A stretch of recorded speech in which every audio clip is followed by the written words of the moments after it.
On June 6, 1944, the world witnessed the largest amphibious invasion in human history, D-Day, a moment that many believe instantly doomed Nazi Germany. But what if that wasn't true?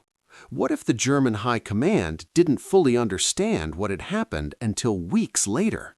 And what if, during those weeks, fear, denial, and panic quietly ate away at the German war machine? For decades, historians have debated this turning point, but buried inside dusty war records is a single chilling moment that changed everything. By the end of this story, you will discover exactly how Germany realized they had already lost the war and why they tried to bury that truth forever. On June 6, 1944, while the beaches of Normandy erupted under gunfire and roaring engines, the German High Command believed they were witnessing just another Allied raid. Some reports arriving at Hitler's headquarters even described the assault as a diversion, a feint, a distraction from the real invasion they still expected at Pas-de-Calais. The morning chaos, the explosions, the paratroopers, all of it was interpreted not as the beginning of the end, but as something manageable. Within hours, Allied troops had secured critical points along the beaches, yet German leadership remained strangely calm, almost arrogant. To them, the war was far from lost. To them, history was still within their control. But as the sun set that evening, something subtle began shifting beneath the surface. Across France, German commanders discovered that communication lines were breaking down. Reinforcements stalled. Maps were outdated. Orders contradicted one another. Commands were handed down late or not at all. And in Berlin, Hitler slept through the first hours of the invasion, a detail that would later become a symbol of a very different kind of problem. Germany wasn't just losing the battle, it was losing time, focus, and clarity.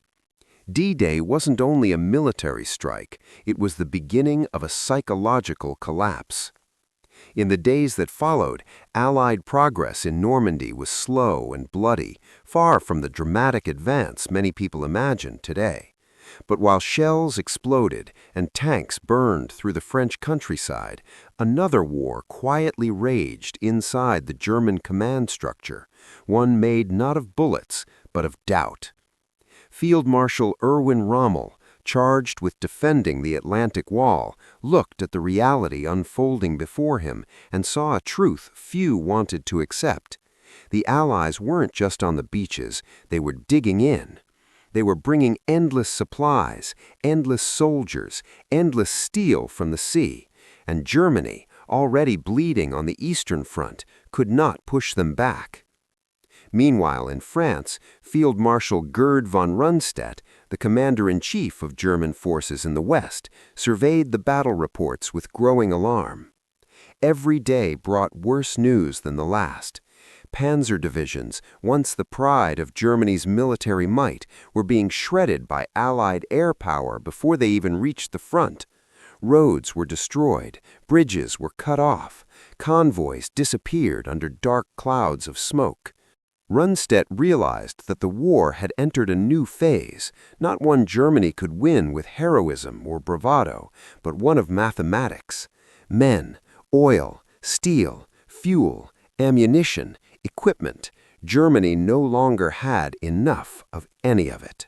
Still, Hitler demanded counterattacks. Still, Goebbels pumped out propaganda that promised victory. Still, loyal generals swore they could push the Allies back into the sea. But behind closed doors, Rundstedt felt something tightening around Germany's throat, something unstoppable, something mechanical, something cold. It wasn't Allied bullets, it was Allied logistics. The German war machine, so terrifying in 1939, 1940, and 1941, now looked like an exhausted beast, cornered and snarling, its chest heaving, its claws dulling, its strength fading.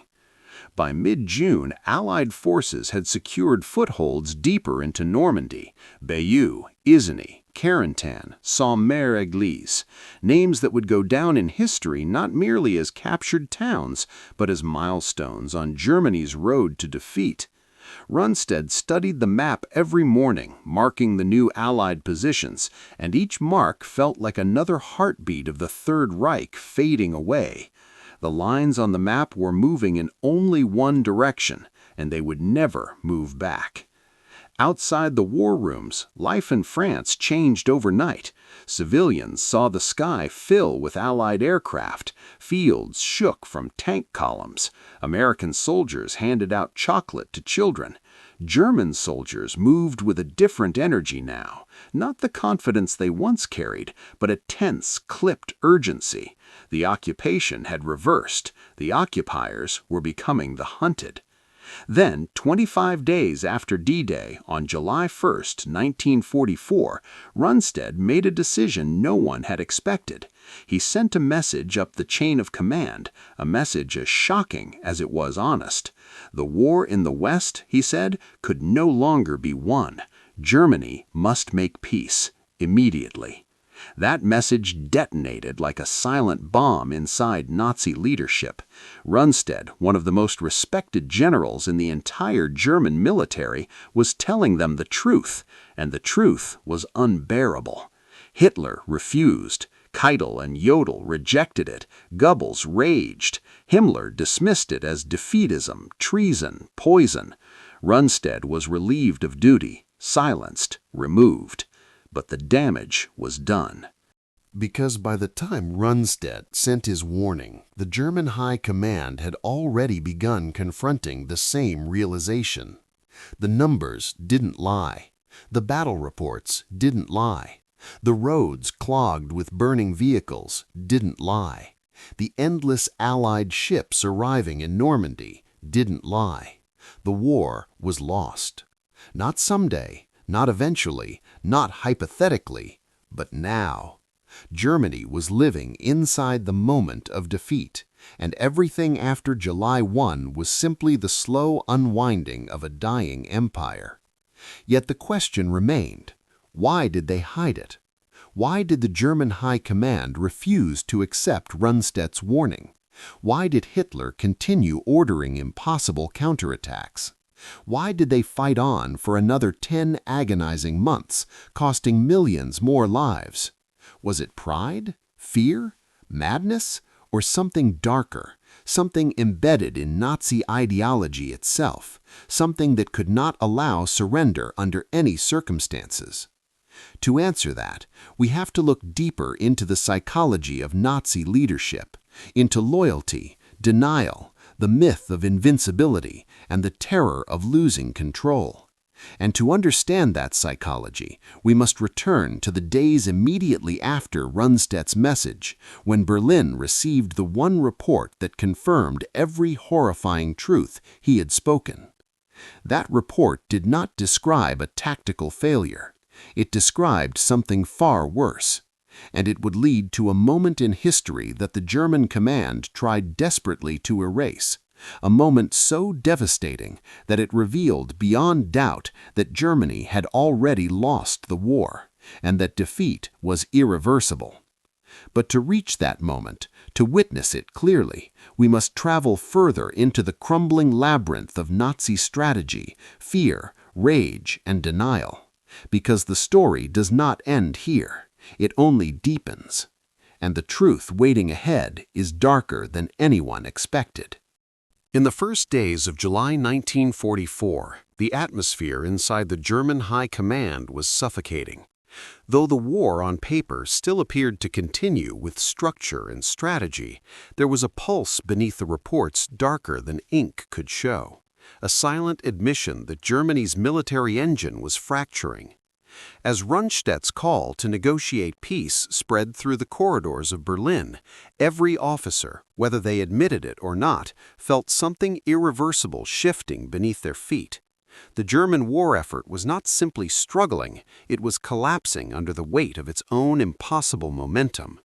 But the men who had built the war, the men who stood at its head, could not face that truth. They clung to numbers, to orders, to myths, and most of all, to Hitler's belief that strength required absolute confidence, even in the face of doom. The situation in Normandy worsened with every sunrise. Allied forces were no longer just holding their positions. They were spreading, strengthening, reshaping the battlefield entirely. They brought endless equipment through the temporary harbors of Mulberry, while the Luftwaffe, once a terrifying symbol of German power, was all but absent from the skies. The ground beneath Normandy had become a bottleneck for the German army, where every counterattack stumbled into the same wall of artillery, tanks, aircraft, and fresh soldiers. For the German soldiers on the ground, the war no longer resembled the swift victories of Poland or France. It felt like drowning. Back in Berlin, Hitler demanded a miracle.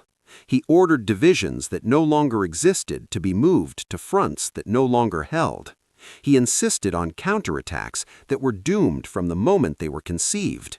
His faith in the mythology of blitzkrieg blinded him to the reality that blitzkrieg was only possible with fuel, machinery, and air superiority, all of which had been drained away. Even the generals closest to him began speaking in careful tones, hiding their fear behind rigid posture and clipped words. They knew what Rundstedt had said was true. They also knew that truth was forbidden. What Hitler could not accept, what his command could not accept, was that the Allies were not fighting this war the way Germany remembered war being fought. Normandy was a machine, engineered with terrifying precision.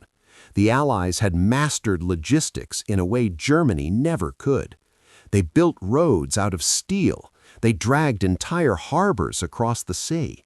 They ferried men, fuel, ammunition, vehicles, medicine, food, and machinery at a scale the world had never seen, and every German general reading the daily reports began arriving at the same chilling realization.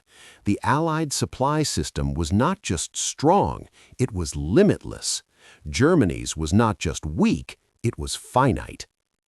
Meanwhile, on the front lines, German soldiers described the same nightmare again and again.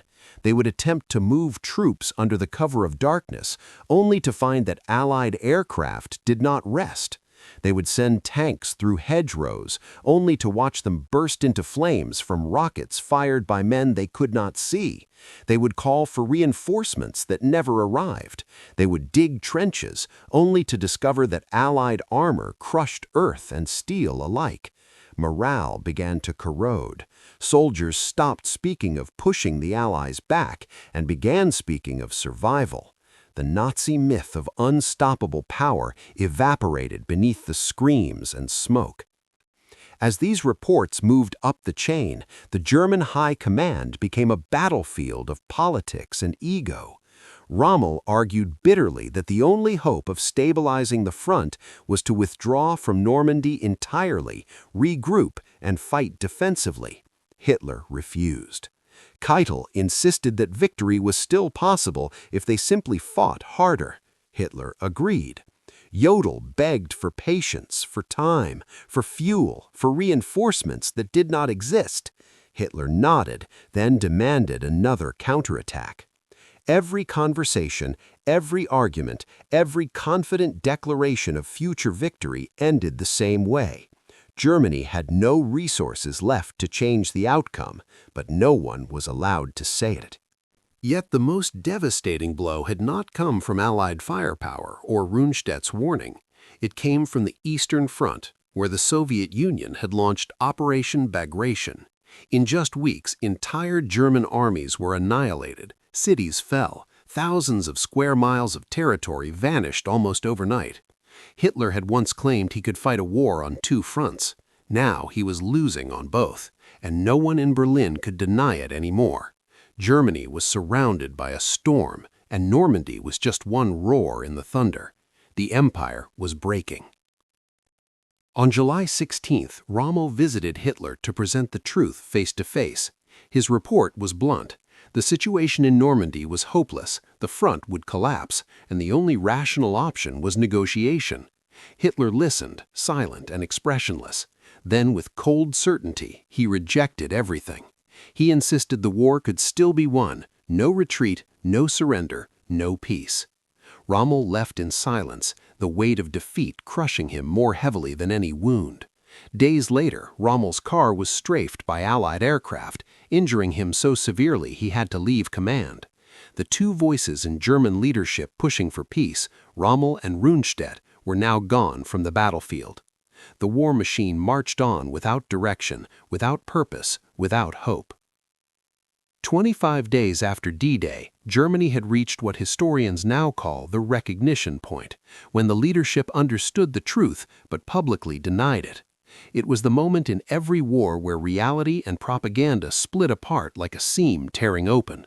The lies spoken to the public could not repair the facts written into the soil of Normandy, and those facts were devastating. The Allies were not slowing down, they were accelerating. Troops were landing faster, supplies were arriving quicker, artillery positions expanded, tank divisions multiplied. American factories worked day and night, thousands of miles away, producing more weapons than the entire German war economy combined. Germany, once feared for its unstoppable momentum, had become still, while its enemies flooded forward. The collapse in Normandy was only the beginning. Behind the scenes, the German High Command was racked with silent panic. They worried not only about military defeat, but about the consequences of admitting defeat. What would happen to them if they told Hitler the truth? What would happen to Germany if civilians learned the war was lost? Would the nation fall apart? Would the regime implode? Would chaos consume everything? So they hid the truth. They buried Rundstedt's warning under layers of paperwork. They softened combat reports. They exaggerated enemy losses. They invented victories that never happened. They convinced themselves that hiding defeat might delay defeat, even though every extra day of resistance cost thousands more lives. The collapse was no longer military. It was psychological. It was moral. It was human. A nation that once believed it was destined to rule the world was now terrified to face the world it had created. As July dragged forward, the German command watched the Allies tighten their grip around Normandy, preparing for a breakout that would unleash a flood of armor across France. Meanwhile, Hitler ordered another counterattack, the last desperate swing of a crumbling empire, codenamed Operation Lüttich. German generals knew the attack would fail. They knew it would waste fuel and soldiers they could not replace. They knew it would accelerate defeat, but they followed orders anyway, because the war was no longer about strategy, it was about fear. Fear of Hitler, fear of collapse, fear of truth. That is where the story turns darkest. Because the German command did not only hide the truth from Hitler and the public, they hid it from themselves. They convinced themselves that loyalty mattered more than reality. They marched deeper into disaster, one order at a time, one death at a time, one lie at a time, and every mile they walked took them further from victory and closer to catastrophe. But the moment of absolute clarity was still to come, a single, shattering moment just weeks after Rundstedt's warning, when the German High Command finally confronted undeniable proof that the war was over. A moment they would erase from records, from memories, from history itself, because it exposed not just defeat, but the fatal flaw inside the heart of Nazi leadership. And to reach that moment, we must follow them into the aftermath of Operation Lüttich, where the truth they feared most was waiting for them, buried beneath fire and steel. As July turned to August 1944, Germany faced the single most devastating unraveling of its Western campaign. Operation Lüttich, which Hitler had hailed as the counterstrike that would drive the Allies back into the sea, collapsed almost as soon as it began. The attack was launched near Mortain, with the goal of cutting off the American advance and reclaiming lost ground. But there was a problem far larger than the battlefield itself. The operation had been planned on hope, not reality. German tanks rolled forward with engines coughing and sputtering, short on fuel, short on shells, and short on air support. Above them, the skies growled with Allied aircraft, turning the battlefield into a furnace. Within days, the offensive not only failed, it accelerated the collapse of the entire German front in Normandy. The Allies surged forward, breaking through German lines with overwhelming force. The American Third Army, under General Patton, punched through the French countryside like a blade cutting through fabric. Canadian and British forces pressed from the north, driving the enemy back mile by mile. What had once been a controlled retreat turned into a chaotic sprint. German soldiers abandoned equipment on the side of the road, units dissolved, command structure evaporated. The war that Hitler demanded be fought to the last man was instead being lost to gravity, pulled downward by forces no speech, order, or ideology could resist. And inside the German High Command, panic gave way to paralysis. Rundstedt's warning sent weeks earlier now echoed like prophecy. His message, dismissed, silenced, ignored, proved true in every detail. The war was lost. The army could not recover. Peace was the only option. But the message had been buried too deep, and by the time those above him admitted he was right, it was far too late to change the course of history. Normandy was collapsing, France was collapsing, the Third Reich was collapsing, and their leaders could no longer hide the truth from themselves. The question was no longer whether Germany could win the war. The question was how long the war would drag on before the reality inside German leadership matched the reality on the battlefield. Amid this chaos, Hitler's reactions became increasingly erratic. He blamed generals for cowardice, accused officers of betrayal, fired commanders who questioned him, and demanded counterattacks that were physically impossible. Those closest to him began to whisper fears that he was losing touch with reality itself. To Hitler, the war was not a contest of resources or strategy, it was a test of will. He believed that if Germany simply refused to surrender, victory would somehow materialize from endurance alone. But the war did not care about belief or will. It cared about fuel, steel, manpower, supply chains, and timing.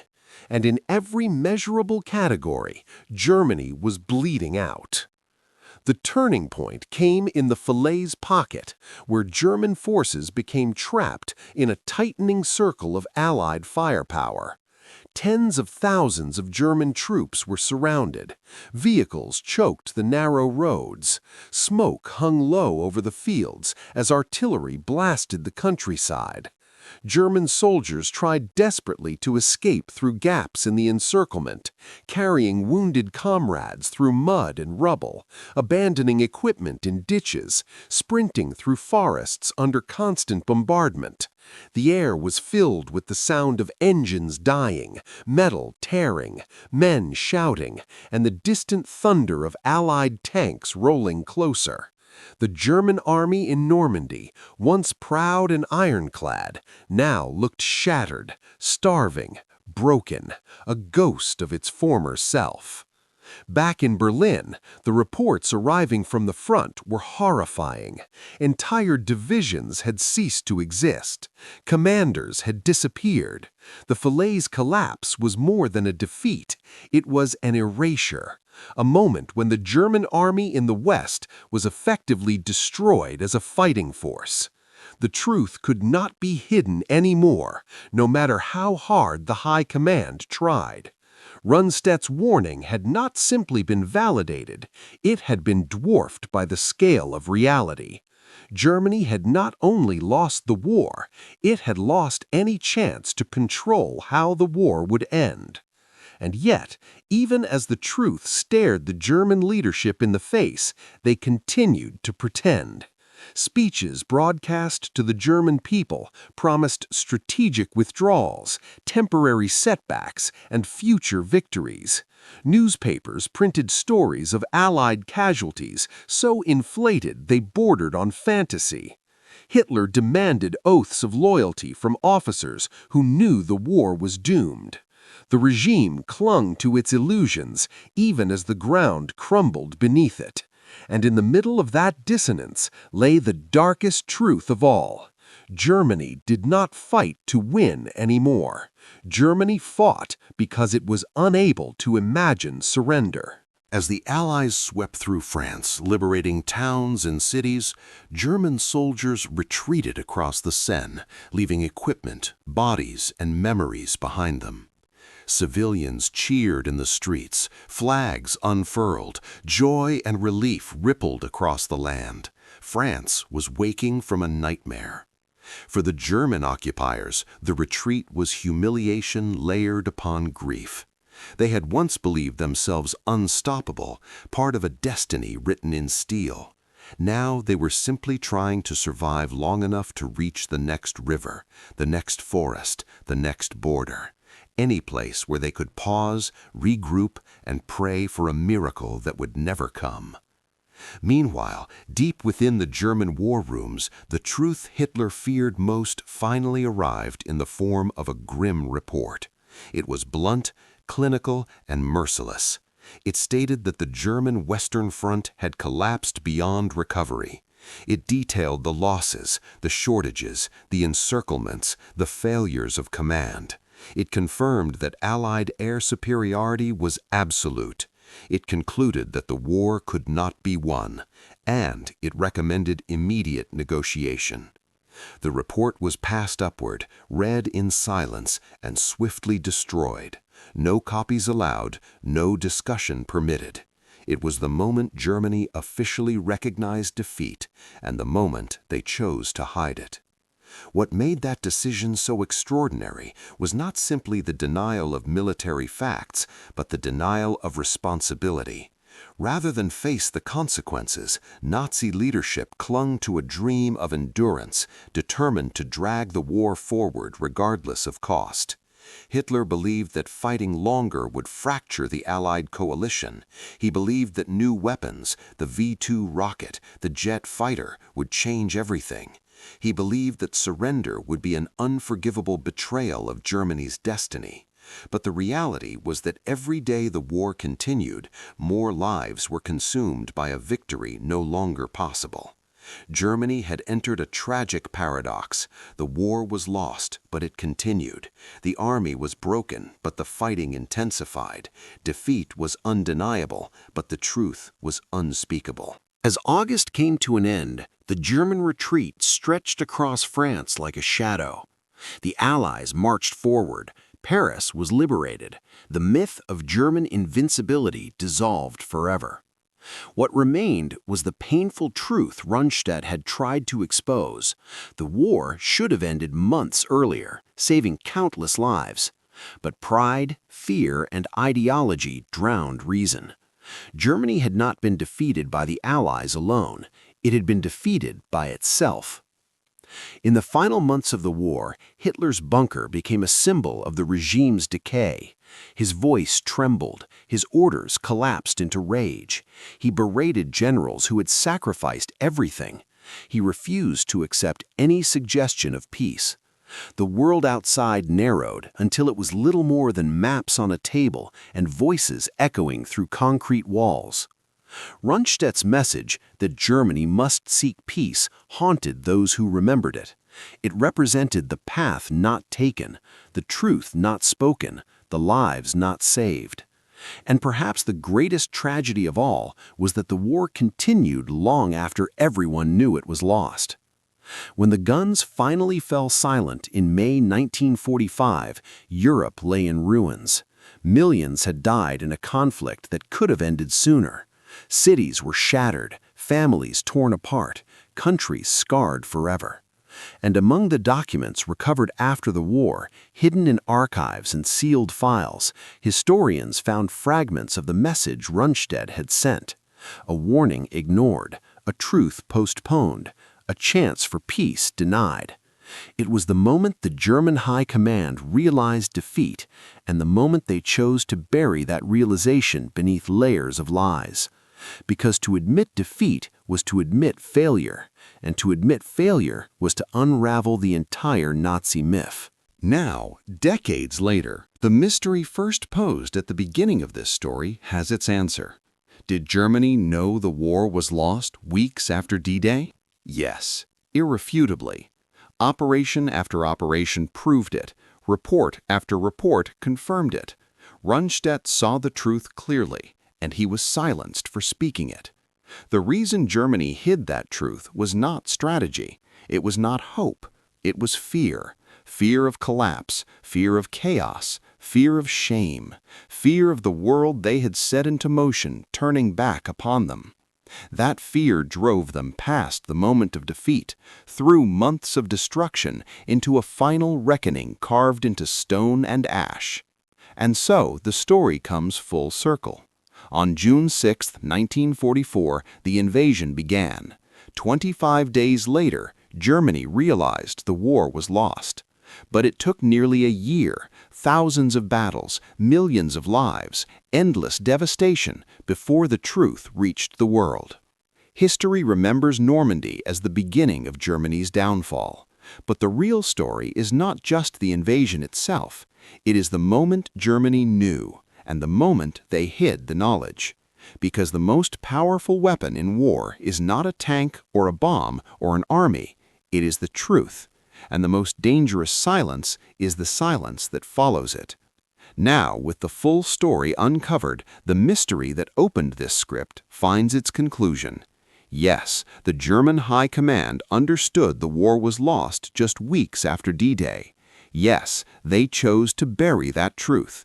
And yes, that decision became one of the most tragic turning points in modern history. The silence of those days shaped the fate of nations. And though the war ended long ago, its echoes remain, carried forward by every voice that remembers, every document preserved, and every story retold. Because history has only one demand, that the truth, no matter how long it sleeps, must eventually be heard.